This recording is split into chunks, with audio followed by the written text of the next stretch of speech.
Hello everybody, Heather the Bard here, and today I want to talk about vibrato in Irish music. So first of all, what is it? It is a pulsating quality to a tone. So I'm here with my G flute. I'm going to play a note straight with nothing added to it at all.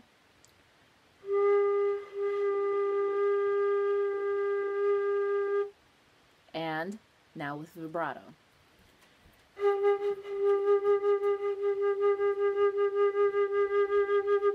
You hear that pulsating quality, the swinging of the tone between higher pitch and lower pitch that creates this lovely little wave. That's vibrato. It is created by pulsating the air from your diaphragm as you release the air into the instrument. So if you have a background in classical music, a lot of us are classically trained. A lot of teachers teach with an emphasis in like bringing in that classical interpretation of technique and stuff. Vibrato is going to be very natural to you, and you may find yourself adding it in where you're not even thinking about adding it. It's just happening.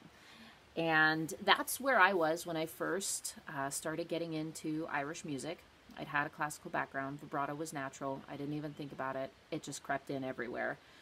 And lo and behold, when I really decided, hey, this is something I like and something I want to play and do well at, and I started digging into it, I realized that it is not really an accepted part of traditional Irish music. So I have here this wonderful little guide. It's called Irish Traditional Music by Kieran Carson. It's kind of the go-to definitive little handy guide for what it is, where to find it, the instruments, a little bit of history. It's a wonderful little book. I am not paid to say that. I've had this book for almost 18 years now.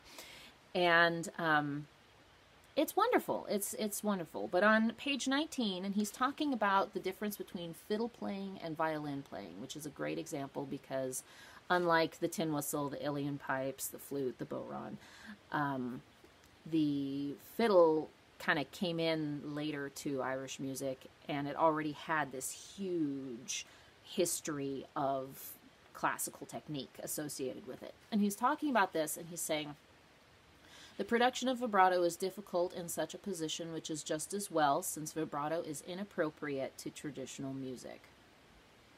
He goes on to say, if traditional music results from this method, well and good. The end can justify the means.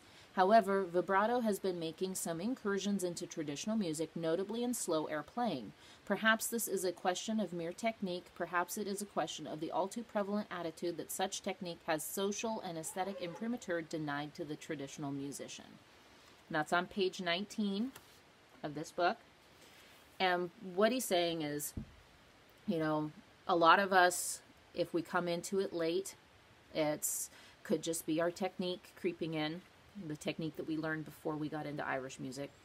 Or it could be from the attitude that traditional music is maybe limited and we need to elevate it in status for social implication, or the fact that maybe other people who aren't used to it might accept it a little bit better.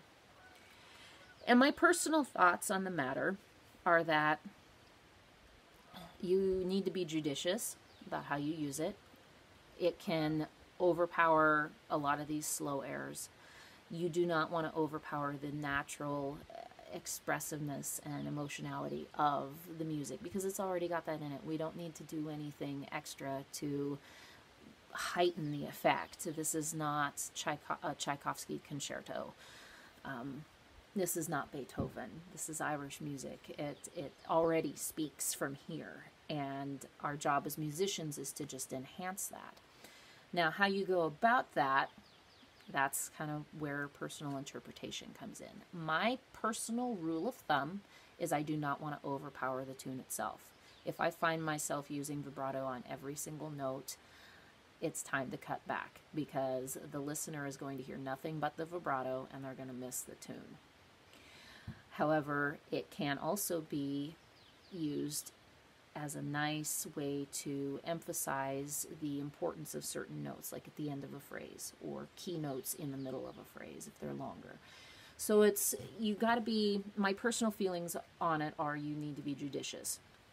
I take particular issue with this part of the quote where he's talking about it's a question of the all too prevalent attitude, because, and that's something that I find in some circles is, as somebody who plays a lot of traditional music, the general consensus is, oh, that's easy. Well, it's maybe easy in some ways, but it can be difficult in other ways, and it's just different. It's apples and oranges. Everything has its own level of difficulty. Every player is going to have difficulty with something versus another. Everybody's got their own strengths and weaknesses. Music is no different. But that is something that I have noticed. Some players will want to like elevate its status, and my personal feelings are we don't need to elevate its status. It's already beautiful as it is. But in terms of actual interpretation and stuff, bottom line, be judicious about how you're using it. You may also choose, and to kind of finish out this talk, because I didn't want to go too much over 10 minutes here, is that what can you do in place of it? Well, you've got your other toolbox of other ornamentation figures that you can do, and for that you'll want to see my Ornamentation in Irish Music primer video that I did a few weeks ago. But then you can also do something that I call a tremolo, and it is on flutes, especially on fiddle, on other instruments you can't really do this, but on flutes and whistles you can.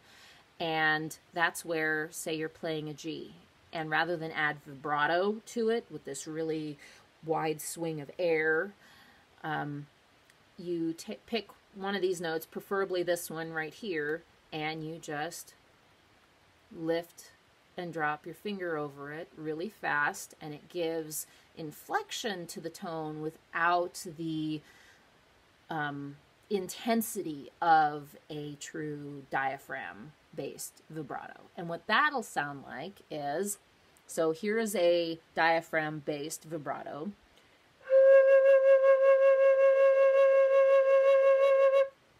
And compared to this tremolo, some places call it a shake, I think. It all depends. Everybody's got their own little terminology. But for this one, this is what this sounds like.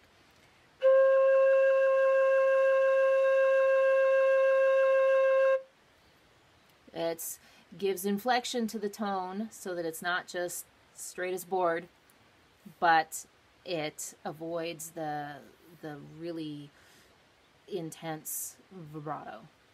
A great example of this, you can hear it on in some of Davy Spillane's playing. I've caught it there, and many traditional tin whistle players and flute players. Paddy Maloney of the Chieftains, Matt Malloy also of the Chieftains are also good examples as well. So that's kind of my personal feelings on vibrato.